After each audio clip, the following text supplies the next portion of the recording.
Okay, now I'm going to be doing a review on the movie The Human Centipede first sequence that came out in 2009. Now, recently I saw The Human Centipede 3 today, and I decided to review part 1, part 2, and then part 3 in order. So, I decided now to review the first sequence.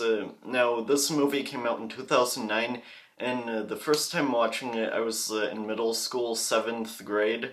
And I went into watching it open-minded, and I watched it off Netflix. It was instant during that time, and when I first saw it, I was kind of surprised by the movie. Not really grossed out or disturbed, because like I'm used to that type of stuff, watching movies like Hostel and Saw.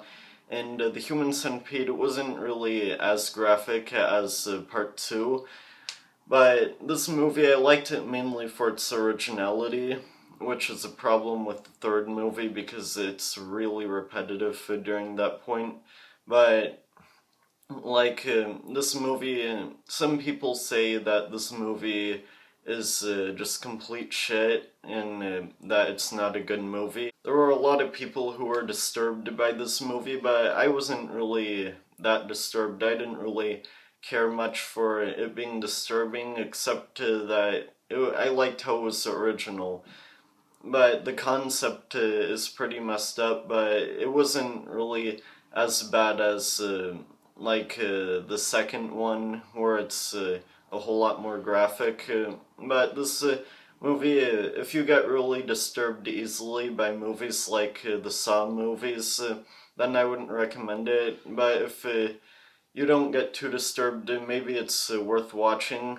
And the movie's about these two people who their car breaks down and they go for help, and they come across this house with a doctor in it who wants to sew three people together ass to mouth, and that's pretty much what the movie's about. And then of course that's what happens to them.